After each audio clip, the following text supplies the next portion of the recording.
So today we will discuss about the movements of the earth.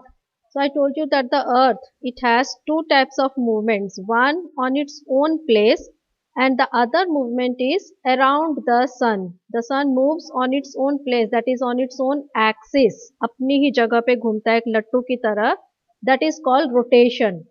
And the other movement is the sun, the earth. It moves around the sun. Sun के चारों तरफ घूमते हैं सारे planets. So that movement is called the revolution. और इन दोनों के effects क्या होते हैं, रोटेशन एंड रेवोल्यूशन क्या होता है, and what are the effects of this rotation and revolution, what is the duration, how much time it takes for one rotation, how much time it takes for one revolution, all this we will discuss today in this class. Okay, so this earth, it moves on its own axis. जो ये axis क्या है, it is an imaginary line which passes through the center of the earth. So the earth, it spins on its own axis and this is called the rotation of the earth. And I told you that the earth moves in the direction from west to east. West to east direction में घूमता है हमारा earth. And what is the axis? It is an imaginary line which passes through the center of the earth. The axis of the earth is slightly tilted. You can see here in the picture the axis, okay, this yellow color, this line. It is an imaginary line. ये सचमुच नहीं होती. It is only an imaginary line and it is slightly tilted है. इसी की वजह से हमारे जो earth, we have different seasons we experience on the earth. That is because of the tilt of the earth, because our earth is वो tilted है, axis जो है हमारे अर्थ का टिल्टेड है ऐसे थोड़ा सा, इसी की वजह से वी हैव डिफरेंट सीजन्स और हमारा जो अर्थ है वो सन के चारों तरफ घूमता है. That is the reason why we have different seasons. So here you can see this is the axis and the upper one is called the north pole and the bottom one is called the south pole. जो ऊपर का जो है the axis, that is called the north pole. Okay, and the lower one, that is called the south pole बोलते हैं, जो नीचे की तरफ है, that is called the south pole. And the earth, it moves from west to east direction में घूमता है. Okay, from west to east direction it moves. And what are the effects of this rotation? When the earth moves from west to east direction or it moves in its own place, that is why we can see the sun.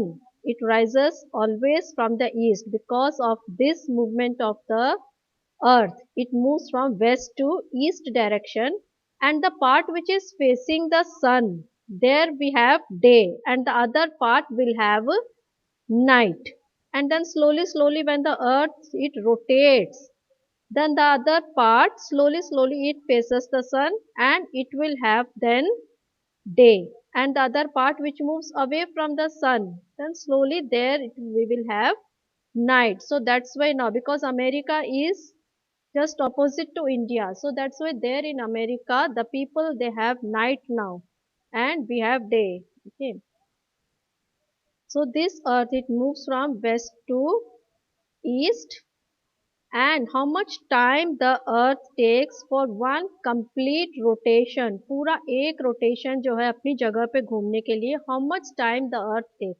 So it takes 24 hours for one complete rotation. So this is called one day. इसको one day बोलते हैं. So you can tell the earth takes 24 hours or you can say it takes one day for one complete rotation on its own place or on its axis. That is called rotation. And the as the earth turns away from the sun, जैसे जैसे earth जो है sun से घूमता रहता है, दूसरी तरफ जो होता है तो वहां पर सनराइज हो जाता है और दूसरी तरफ जो है सनसेट हो जाता है. Okay, and here you can see that a line passes through the center of the earth, that is called the equator. The equator, it divides the earth into two equal parts. Two equal parts में divide करता है और हमारा earth जो है हमारा India is above the equator. It is situated above the equator. And the sun's rays, you can see when they fall on half of the earth, there they have day and the other part has night. So we have day and night because of the rotation of the earth. So when the sun shines and the rays of the sun fall on the earth, so that half it has day and the other half will have night. So I have given you already to draw, make this drawing in the notebook. You have to make this drawing in your science notebook also. So today I am going to give you another drawing also. So how much time the earth takes? 24 hours to complete one rotation, and this rotation causes day and night, इसी की वजह से होता है. 24 hours we have and day and night इसी की वजह से होते हैं. And the part which faces the sun, it has day, and the part which is opposite to the sun, it will have night. And in the whole world, the first sun rays सबसे पहले कहाँ पर होते हैं? Japan में. Okay, the first rays of the sun. Japan, it has, yeah, Japan is called the land of the rising sun because here the sun rays fall first on the whole earth east. सबसे east में जो है Japan है हमारे पूरे world में. So that is why सबसे पहले जापान पे सन रेज पड़ती हैं and it is called the land of the rising sun. और हमारे इंडिया में मैंने बताया था अरुणाचल प्रदेश, हमारे इंडिया में अरुणाचल प्रदेश में सबसे पहले सनराइज होता है. सबसे ईस्टर्न पार्ट में अरुणाचल प्रदेश है हमारे इंडिया का. Okay, so Arunachal Pradesh will have first sunrise in India. Now how hot is the sun? Sun जो है बहुत, so now how hot is the sun? Sun बहुत ही गर्म है. So how hot is the sun?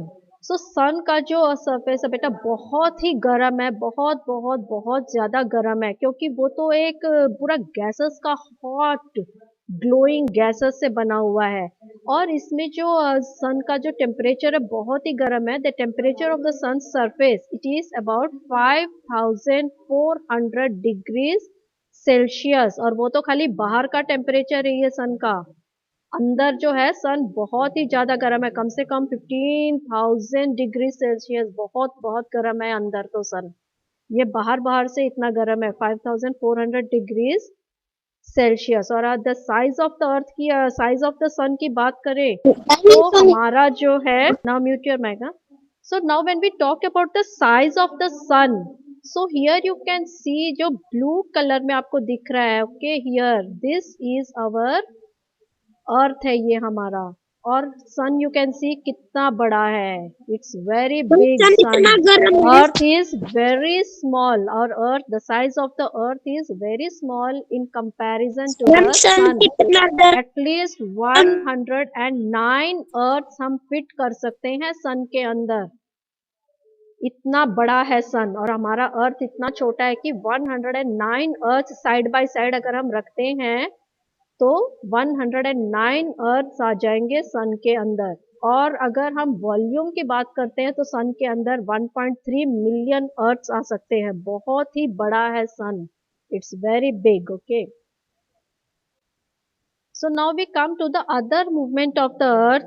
The earth moves also around the sun. वो sun के चारों तरफ भी घूमता रहता है. तो हमारा जो अर्थ है दो तरह से मूवमेंट हमेशा चलती रहती है. एक तो अपनी ही जगह पे भी घूमता रहता है और सन के चारों तरफ भी घूमता रहता है. Okay, so that movement of the earth around the sun, that is called revolution बोलते हैं उसको. और आपको arrow marks you can see how the earth moves around the sun. और ये जो आपको पाथ दिख रहा है that is called the orbit बोलते हैं. उसका फिक्स्ड पाथ होता है, फिक्स्ड वे होता है. हर प्लेनेट का अपना अपना एक रास्ता है जिसपे वो सन के चारों तरफ घूमते रहते हैं, वरना तो वो आपस में टकरा जाते.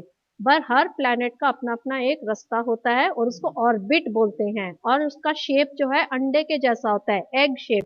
That is called the elliptical path. Okay, so this is called the orbit of the अर्थ. और इसी ऑर्बिट पे ही हमारा जो अर्थ है सन के चारों तरफ चक्कर लगाता रहता है. That is a fixed path. and this is called revolution. You can see here in the picture. Okay, so you can see the difference between rotation and revolution. The earth when it moves in its own place, अपनी जगह पे घूमता है, that is rotation, and when it moves around the sun, that is revolution. So here you can see the spinning of the earth on its axis, that is rotation, first picture. And the second picture you can see, that is revolution, when the earth moves around the sun. So how much time, now when we talk about the time, कितना time लगता है एक rotation के लिए और एक revolution के लिए? So for one complete rotation in its own place, जो earth spin होता है, it takes 24 hours. And for one complete revolution around the sun, जो sun के चारों तरफ घूमता है, उसके लिए जो है the earth, it takes 365 days and 6 hours. So that makes 1 year, एक साल बनता है. लेकिन हम तो जब भी हम पढ़ते हैं बुक्स में तो वी स्टडी की 1 year में वी हैव 365 days. तो ये जो 6 hours हैं ये हम साइड में रख देते हैं और हम बाद में इनको इकट्ठे जोड़ देते हैं और फिर उस साल जो है द ईयर हैज 366 डेज होते हैं. तो ये 6 आवर्स जब हम जोड़ देते हैं 4 बार तो बन जाएंगे 24 आवर्स और 24 आवर्स का 1 डे होता है. तो इसीलिए जो है एवरी 4 years में we add 1 day to the year and that 1 day हम February मंथ में ऐड कर देते हैं. That is called the leap year. Okay, so a leap year, that's why it has 366 days, क्योंकि हमारा जो अर्थ सन के चारों तरफ घूमता है तो उसमें जो है 365 डेज एंड 6 आवर्स लगते हैं. ओके, सो ये जो है 6 आवर्स जोड़ के 4 साल के बाद we add 1 year to the month of 1 day we add to the month of February. इसीलिए जो है जब लीप ईयर आता है तो February में यूजुअली तो 28 डेज होते हैं, but in a leap year February has 29 days. जैसे लास्ट ईयर जो है 2020 जो गया that was a leap year, उसमें February में वी हैड 29 डेज. तो नेक्स्ट लीप ईयर कब आएगा बेटा? अगले 4 साल के बाद. That means in 2024 again we will have a leap year and there will be 29 days in February. That is why every leap year, जो leap year जो है वो 4 साल में ही एक बार आता है. और अगर किसी का बर्थडे आया ना उस दिन तो वो तो 4 साल में अपना बर्थडे मना पाएगा, है ना. किसी का बर्थडे अगर February 29 को आया तो. So the meaning of leap year is what? That means the month of February will have 29 days instead of 28 days, and the total number of days will be 366 in the year instead of 365. So every 4 years we add one extra day to the calendar in the form of February 29 as in 2020 में था, and again in 2024 will be again a leap year. So what are the effects of this revolution? अगर हम बात करते हैं कि क्या effects होते हैं अगर सन के चारों तरफ हमारा अर्थ नहीं घूमता तो क्या होता? तो हमारे जो ये सीजन्स चेंज होते हैं, sometimes we have summer, sometimes winter, sometimes spring, तो ये चेंजेस नहीं होते सीजन में अगर हमारा अर्थ जो है सन के चारों तरफ नहीं घूमता. So this revolution of the earth, it causes changes in seasons. That is why we have different seasons. अभी जो है हम लोग winter season experience कर रहे हैं, तो इसका मतलब हमारा अर्थ जो है you can see here इस तरफ. ओके, हमारा अर्थ अभी आपको दिख रहा है ये winter season है. सो हमारा अर्थ जो है अभी ऐसे पोजीशन में टिल्टेड है, तो इसीलिए वी हैव विंटर सीजन. जो नीचे का साउथ पोल आपको दिख रहा है ये सन की तरफ फेस कर रहा है, और जो हमारा नॉर्थ पोल है हम जो है ऊपर नॉर्थ में है, तो इसीलिए यहाँ पर अभी ठंड है क्योंकि ये अभी सन से दूर है, ये वाला ऊपर का हिस्सा है ना. और नीचे का जो हिस्सा है सदर्न हेमिस्फीयर बोलते हैं, ये सन की तरफ झुका हुआ है, तो इसीलिए यहाँ के लोगों के लिए अभी समर सीजन होगा. लेकिन हम जो है नॉर्थ में रहते हैं तो इसीलिए हमारे लिए अभी ठंड है, वी हैव विंटर सीजन. और जब हमारा अर्थ घूमते घूमते कट कट ऐसे के आ ऊपर रही है चला आवाज। जाएगा, तो यहाँ पर जो है देन द सीजन फिर चेंज हो जाएगा, स्प्रिंग सीजन आ जाएगा। और फिर वापस जब घूमते घूमते हमारा अर्थ ऐसे इस पोजीशन में आ जाएगा यहाँ पर, तो दिख रहा है आपको यहाँ पर कि हमारा जो समर सीजन आ जाएगा, क्योंकि अब जो है हमारा नॉर्थ पोल सन की तरफ झुका हुआ है। सो दैट इज वाई हमारे लिए फिर समर सीजन आ जाता है, those who are living in the northern hemisphere, क्योंकि हमारा इंडिया जो है वो नॉर्दर्न हेमिस्फीयर में है। So that is why we will have then summer season. तो that is why we have different seasons हम एक्सपीरियंस करते हैं because of the revolution of the earth. So here you can see the different seasons we experience. Okay, ये जो है आपको दिख रहा है कि जो पोर्शन सन से सन की तरफ होता है या सन के पास होता है, तो वहां पर जो है वैसा ही सीजन होता है। Okay, they will have summer, जो सन की तरफ झुका हुआ होता है that portion will have summer, और जो सन से दूर होता है वहां पर विंटर होता है। ओके, एंड हम टू शॉर्ट सीजन्स आते हैं, spring excuse me and ma'am. Autumn season. So then we have these different seasons because of the revolution of the earth. So here also you can excuse me see how ma'am. we have the different seasons. So here also you can see different seasons इसीलिए होते हैं because of the revolution of excuse the me ma'am. earth.